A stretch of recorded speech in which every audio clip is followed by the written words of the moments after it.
আজকে আমরা শুরু করব আলফাবেটা প্রুনিং এর একদম শেষ ডিসকাশন থেকে। সেটা হচ্ছে আলফাবেটা প্রুনিং ফাইনালি আমাদেরকে কি রেজাল্ট দিচ্ছে।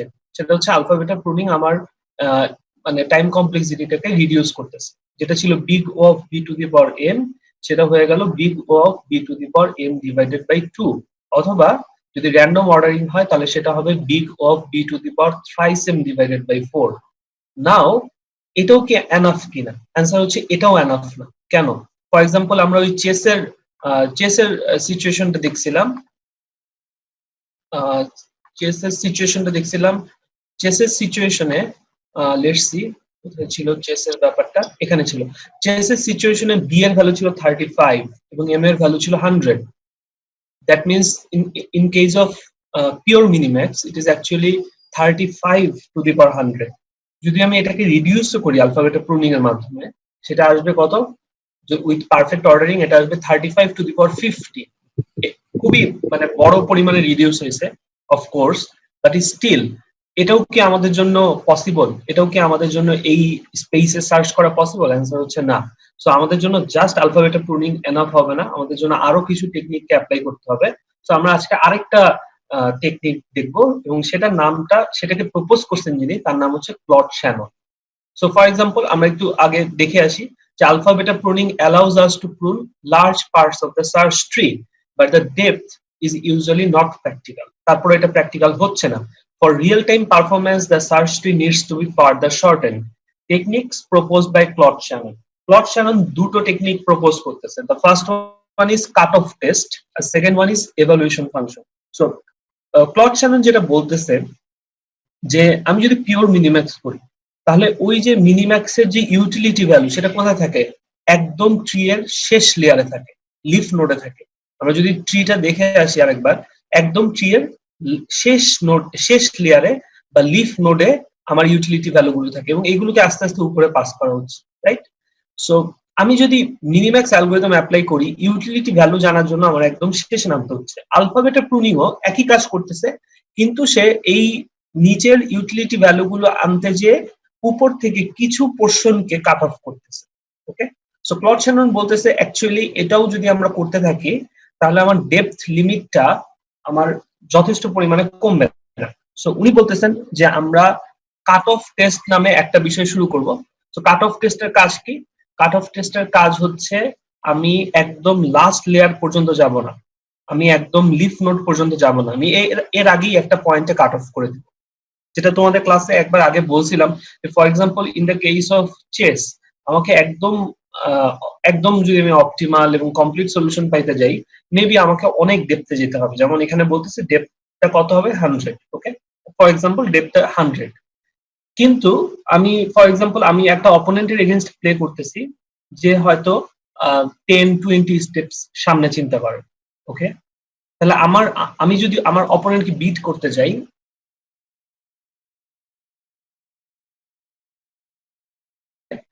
সো লেটস সে আমার অপোনেন্ট হচ্ছে 20 ঘর সামনে চিন্তা করতেছে, 20 স্টেপস অ্যাহেড চিন্তা করতেছে। সো আমি কাট অফ টেস্টটাকে কোথায় নিয়ে যাব? 22, 23। নাও দ্যাটস এ গুড আইডিয়া যে আমার ট্রিটা অনেক বড়, আমার ট্রিতে 100টা লেয়ার আছে, কিন্তু আমি ট্রি এর 100টা লেয়ার পর্যন্ত যাব না, আমি ট্রিতে 25টা লেয়ার পর্যন্ত সার্চ করব। Okay fine, but the problem is যে অ্যাডভার্সারিয়াল সার্চের যে ইউটিলিটি ভ্যালুগুলো সেটা কোথায় থাকে? একদম শেষের লিফ নোডে থাকে। তো আমি যদি লিফ নোডে না যাই তাহলে আমি যেই লেয়ারে থেমে গেলাম, যেখানে কাট অফটা করলাম, লেটস সে 25th লেয়ারে আমি থেমে গেলাম, সেই লেয়ারের নোডগুলোর ভ্যালু আমি কিভাবে পাবো? বুঝতে পারছো? এটা কিন্তু আমাদের ওই অন্যান্য ট্রি এর মতো না। অ্যাডভার্সারিয়াল সার্চ ট্রি এর ইউটিলিটি ভ্যালু থাকে একদম লাস্ট লেয়ারের লিফ নোডে। তাহলে আমি যদি আগেই থেমে যাই, কাট অফ টেস্টটাতে যদি একটা ডেপথ লিমিট সেট করে দেই, তাহলে ওই লিমিটের পোর্শনে আমি কিভাবে বুঝবো যে কোন নোডটা বেটার আর কোন নোডটা বেটার না? সো এটা বেসিক্যালি যদি আমরা আমাদের ছবিটা আরেকবার দেখি, basically it is asking the question, let's say এখানে আমি লিফ নোডে গেলে 3, 12, 8, 2 এগুলো দেখতেছি, বাট হোয়াট ইফ আমি লিফ নোড পর্যন্ত না যেয়ে এখানে থেমে গেল? এই যে এখানে 3টা আসলো, এটা আসলো কোথা থেকে? এর এর আগের লেয়ার থেকে, অর্থাৎ একদম লিফ নোড থেকে আসছে। কারণ আমি যদি ওখানে নাই যাই তাহলে আমি কিভাবে বুঝবো যে এখানে ভ্যালুটা কি হওয়া উচিত? সো এটার জন্য ক্লড শ্যানন যেটা পোস্ট করলেন সেটা হচ্ছে আরেকটা বিষয়, সেটা হচ্ছে আমি যেখানে থেমে যাব সেই জায়গাটার নোটটা আমার জন্য কতটুকুন ডিজায়ারেবল। ডিজায়ারেবল মানে হচ্ছে যদি এই নোটটা ভালো হয় তাহলে আমি এটাকে হায়ার ভ্যালু দিব, যদি খারাপ হয় তাহলে আমি লোয়ার ভ্যালু দিব, because we are designing the program for maximiser.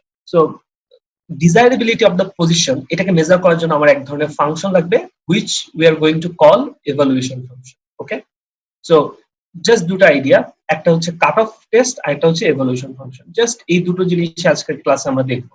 So next slide, যেই অ্যালগোরিদমটা এই দুটো মেকানিজমকে ইনকর্পোরেট করে সেই অ্যালগোরিদমটার নামটাই হচ্ছে দ্য হিউরিস্টিক মিনিম্যাক্স অ্যালগোরিদম। ওকে, সেটার নামই হচ্ছে হিউরিস্টিক মিনিম্যাক্স অ্যালগোরিদম। সো এটা বেসিক্যালি আলফা বিটা প্রুনিং কে বা মিনিম্যাক্স অ্যালগোরিদমকে দুটো ওয়েতে অল্টার করে, দুটো জায়গায় চেঞ্জ করে। একটা হচ্ছে ইউটিলিটি ফাংশনকে সে রিপ্লেস করবে কি দ্বারা, এভালুয়েশন ফাংশন দ্বারা। যে এভালুয়েশন ফাংশনকে এখন আমরা বলতেছি heuristic evaluation function, because of course it would need a scale to measure the evaluation, to measure the desirability of the position. সেই স্কেলটাকে, সেই মানদণ্ডটাকে আমরা কি বলতেছি, হিউরিস্টিক বলতেছি। Heuristic evaluation function which we call eval, which estimates the position's utility. আর second thing হচ্ছে আমি আর এখন টার্মিনাল টেস্ট অ্যাপ্লাই করতেছি না, অর্থাৎ আমি একদম শেষ পর্যায়ে পৌঁছে গেছি কিনা সেটা আমি চেক করতেছি না। Terminal test is replaced by what, a cut off test which decides when to apply the eval. Okay, তাহলে দুটো বিষয়, একটা হচ্ছে ইউটিলিটি ফাংশনের জায়গায় আসবে ইভালুয়েশন ফাংশন, আর টার্মিনাল টেস্টের জায়গায় আসবে কাট off test. That gives us the following heuristic minimax for state S and maximum depth d. So basically আমার মিনিম্যাক্স অ্যালগরিদমে আগে আমি যেখানে ইউটিলিটি বের করতাম সেখানে আমি এখন বলবো eval of s যখন কাট অফ টেস্টটা ট্রু হবে, আর ম্যাক্সিমাইজারের মতো কাজ করবে এবং মিনিমাইজারের মতো কাজ করবে। এখানে আমরা খুব বেশি আর এগুলোর সুডো কোডের ডিটেইলে যাব না। সো বেসিক্যালি আমরা যদি এখন সামারাইজ করি যে আমরা তিনটা টেকনিক তাহলে পাইছি। একটা হচ্ছে যে আমাদের আলফা বিটা প্রুনিং, যেটা আমার সার্চ ট্রিকে ছোট করে, আর একটা হচ্ছে কাট অফ টেস্ট অ্যাপ্লাই করা এবং এভালুয়েশন ফাংশন অ্যাপ্লাই করা। Now applying alpha beta pruning is pretty much systematic. একটা সিস্টেমেটিক অ্যাপ্রোচে আমরা আলফা বিটা প্রুনিং কে অ্যাপ্লাই করতেছি। that is also very straightforward, right? যে আমি ডেপথ লিমিট সেট করে দিলাম 20, 25, 15, whatever it is. The question is heuristic evolution ফাংশনটা কিভাবে ডিটারমাইন করব? আমি কিভাবে বুঝবো যে কোন স্টেটটা আমার জন্য ভালো আর কোন স্টেটটা আমার জন্য খারাপ? তাহলে হিউরিস্টিক এভলিউশন ফাংশনটা কেমন হওয়া উচিত সেটা নিয়ে একটা কথা, যে একটা ভালো এভলিউশন ফাংশন কেমন হওয়া উচিত। প্রথম কথা, এটাকে অবশ্যই খুব এফিশিয়েন্ট হতে হবে, ফাস্ট। অর্থাৎ আমার মেইন টার্গেট হচ্ছে আমার টাইম কমপ্লেক্সিটিকে কমানো। এখন আমি যদি এভলিউশন ফাংশনটা এত কমপ্লেক্স করে লিখি যে সেটা ক্যালকুলেট করতে করতে আমার আবার টাইম লেগে যাচ্ছে বেশি, তাহলে কিন্তু আমার যেই পারপাস থেকে এভলিউশন ফাংশনকে আমি নিয়ে আসছি, ইউটিলিটি ফাংশনকে রিপ্লেস করে, সেই পারপাসটা কি ফুলফিল হবে? হবে না। সেই কারণে এভলিউশন ফাংশনটাকে অবশ্যই কি হতে হবে? ফাস্ট। দ্য সেকেন্ড থিং হচ্ছে, যদি এমন হয় যে আমার ডেপথ লিমিট আসলে অনেক বেশি সেট করছে, লেটস সে আমার ট্রি হচ্ছে আসলে 50 লেয়ারের, কিন্তু ডেপথ লিমিট সেট করে রাখছি 55, 60, তাহলে তো আমি টার্মিনাল স্টেটে এমনিতেই রিচ করে যাব। ওকে, যদি টার্মিনাল স্টেটে রিচ করে যাই, অর্থাৎ আমার ডেপথ লিমিটটা যদি আসলে ট্রিটাকে শর্টেন না করে, তাহলে কি হবে? তাহলে should order them the same way as true utility function does. অর্থাৎ সেই ক্ষেত্রে এভলিউশন ফাংশনের ভ্যালু আর ইউটিলিটি ফাংশনের ভ্যালুর মধ্যে কোনো ডিফারেন্স থাকা যাবে না। বিকজ তার মানে বেসিক্যালি আমি যদিও বলতেছি আমি ডেপথ লিমিট সেট করছি, আসলে আমার সেখানে কোনো ডেপথ লিমিট কাজে আসতেছে না। কিন্তু যদি এটা হয় যে আমি টার্মিনাল স্টেটের আগেই থামাই দিচ্ছি সার্চকে, কাট অফ টেস্টটা টার্মিনাল স্টেটের আগেই হয়ে যাচ্ছে, লিপ নোডে যাওয়ার আগেই হয়ে যাচ্ছে, তাহলে evaluation function should strongly be correlated with the chance of winning. So the basic idea is evaluation ফাংশনটাকে এমন ভাবে লিখতে হবে যাতে সেটা কোরিলেট করে। কিসের সাথে কোরিলেট করে? যেন আমার ম্যাক্সিমাইজার এখানে তার উইনিং চান্স সেটা যেন বৃদ্ধি পায়। ওকে, so that is actually a tough thing to do, but we have very simple two examples to show you, যে দুটো ছোট ছোট এক্সাম্পল দিয়ে আমরা দেখবো যে আসলে কিভাবে খুব সিম্পলি এফিশিয়েন্ট ওয়েতে, ফাস্ট ওয়েতে একটা এভলিউশন ফাংশন ডিজাইন করা যায়। দেন যদি আমাদের প্রবলেমটা আরো কমপ্লেক্স হয়, তাহলে অফকোর্স আমাদের এভলিউশন ফাংশনের ডিজাইনটাও কি হবে, আরো কমপ্লেক্স হবে। So it depends upon the scenario. আমরা ছোট্ট একটা এক্সাম্পল দেখব। প্রথম এক্সাম্পলটা হচ্ছে টিক ট্যাক টো, আর সেকেন্ড এক্সাম্পলটা হচ্ছে চেস। সো ফার্স্ট এক্সাম্পল হচ্ছে heuristic for tic tac toe. Tic tac toe এর ক্ষেত্রে কি হয়, আমরা জানি যে একটা 3x3 এর একটা বক্স, এবং সেখানে আমরা গেম খেলতেছি, কেউ ক্রস দিচ্ছে, কেউ 0 দিচ্ছে। সো জাস্ট খেয়াল করো যে টিক ট্যাক টো এর জন্য হিউরিস্টিকটা তাহলে কেমনে ডিজাইন করা যেতে পারে। আমি যদি একদম টার্মিনাল স্টেটে যাই, তাহলে তো সেখানে আইদার আমি জিততেছি, অথবা হারতেছি, অথবা ড্র হচ্ছে। সেটা আমরা একটু আগে করে আসলাম যে জিতলে দিচ্ছিলাম +1, হারলে -1, আর ড্র হলে 0। ওকে, বাট এখন আমার এভলিউশন ফাংশনে অ্যাপ্লাই করতে হচ্ছে হিউরিস্টিক এভলিউশন ফাংশন। তার মানে কি, আমি কি একদম শেষ লেভেল পর্যন্ত দেখতে পারতেছি না, হয়তো আমি 3টা বা 4টা ঘর পূর্ণ করছি, তাহলে আমি এখন কি করব? তখন বলা হচ্ছে যদি 3টাই একই লাইনে থাকে, অর্থাৎ আমি যার জন্য এটা ডিজাইন করতেছি ম্যাক্সিমাইজার ধরো এক্স নিয়ে খেলতেছে, তাহলে এক্স যদি 3টাই একই লাইনে থাকে তাহলে +100, যদি 2টা একই লাইনে থাকে তাহলে +10। বুঝতে পারছো, আমি লেয়ার বাই লেয়ার ওর ডিজায়ারেবিলিটি অফ দ্য পজিশনকে আমি ডিনোট করতেছি ইউজিং এ হিউরিস্টিক। যদি একটা 1 ইন লাইন থাকে, অর্থাৎ একটা তো এক লাইনে থাকবেই, তাহলে সেটাকে আমি দিতেছি +1। এবং একই সাথে আমাকে চিন্তা করতে হবে যে আমি কতটুকু ভালো খেলতেছি এবং আমার অপোজিশন কতটুকু ভালো খেলতেছে, দুটেই।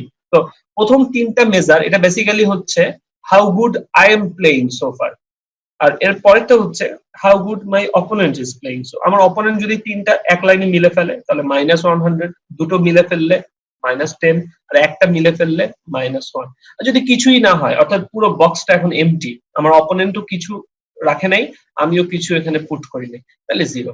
অর্থাৎ সেই ক্ষেত্রে আর আমার কোনো এভলিউশন ফাংশনের ভ্যালু আসতেছে না। সো খুবই সিম্পল টিক ট্যাক টো এর জন্য একটা হিউরিস্টিক ডিজাইন করা। লেটস সে আমি চেস এর জন্য ডিজাইন করব। সো চেসটা of course it becomes a little bit complex because tic tac toe এর মতো চেস এত সহজ বিষয় না। তো আইডিয়াটা কি দেখো, মানে তোমাদেরকে চিন্তা করতে হবে যে একটা পজিশন, একটা পার্টিকুলার স্টেট কতটুকু ডিজায়ারেবল, সেটা আসলে কি কি ফ্যাক্টরের উপর ডিপেন্ডেন্ট। টিক ট্যাক টো এর ক্ষেত্রে ফ্যাক্টর আসলে কি, সেটা হচ্ছে কয়টা লাইনে আছে। 3টা লাইনে থাকলে আমি জিতে যাচ্ছি, 2টা লাইনে থাকলে আমি জেতার কাছাকাছি, রাইট? একটা লাইনে থাকলে at least I am starting to play the game. So tic tac toe এর ক্ষেত্রে ফ্যাক্টর গুলো খুব কম, বাট চেসের ক্ষেত্রে ফ্যাক্টর গুলো অনেক। So for example let's say আমার কুইন আছে বাট আমার অপোনেন্টের কুইন নেই, আমার রুকি আছে আমার অপোনেন্টের রুকি নেই, কিংবা অন্যান্য যেসব চেসের মধ্যে যত ধরনের কম্বিনেশন হওয়া পসিবল, রাইট?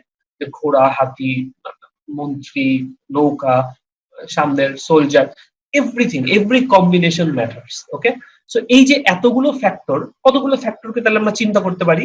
আমরা চিন্তা করতে পারি ওকে ফাইন, কুইন একটা ফ্যাক্টর, যে আমার কয়টা কুইন আছে আর ওর কয়টা কুইন আছে। যদি দুজনেরই কুইন থাকে তাহলে ওকে, তাহলে এখানে আমারও অ্যাডভান্টেজ নেই, ওরও অ্যাডভান্টেজ নেই, সুতরাং এটাকে আমি কোনো ভ্যালু দিব না। কিন্তু যদি একজনের কুইন থাকে আরেকজনের না থাকে, তাহলে সেটা কি হবে, একটা ফ্যাক্টর হিসেবে কাউন্ট হবে। সেরকম আবার ফর এক্সাম্পল লেটস সে আমার রুকি আছে কিন্তু ওর রুকি নেই, এখন যদি না থাকে সেটাও কি একটা ফ্যাক্টর হিসেবে কাউন্ট হবে। বাট দুটো ফ্যাক্টর কি সেম? দুটো ফ্যাক্টর সেম না।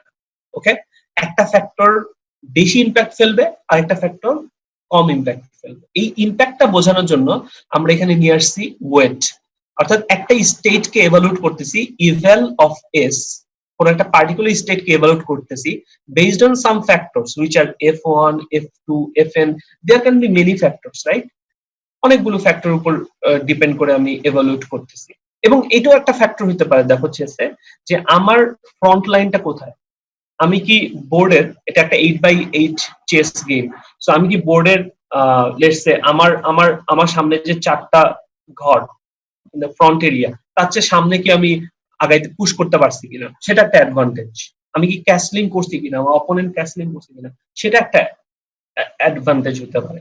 সো অনেক ফ্যাক্টর হতে পারে। তো প্রত্যেকটা ফ্যাক্টর আবার ডিফারেন্ট ওয়েট ক্যারি করে। ফর এক্সাম্পল ফ্যাক্টর 1 থেকে যদি আমরা বলি যে number off white queen minus number of black queen, considering যে আমরা হোয়াইট কুইনের জন্য এভলিউশন ফাংশন ডিজাইন করতেছি, তাহলে এটার ওয়েট আমরা দিছি 9।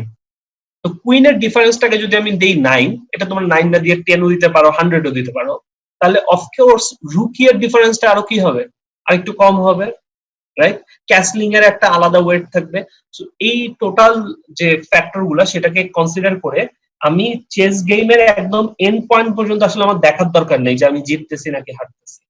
ওকে, আমার একটা পার্টিকুলার স্টেট দেখি আমি হয়তো বলে দিতে পারবো যে এই স্টেটটা আমার জন্য কতটুকু ডিজায়ারেবল এবং কতটুকু ডিজায়ারেবল না। ডিজায়ারেবল বেশি হলে আমি ভ্যালুটা বেশি দিব, আর ডিজায়ারেবল কম হলে আমি ভ্যালুটা কম দিব। So this is basically the discussion about adversarial search. আমাদের এই স্লাইডটা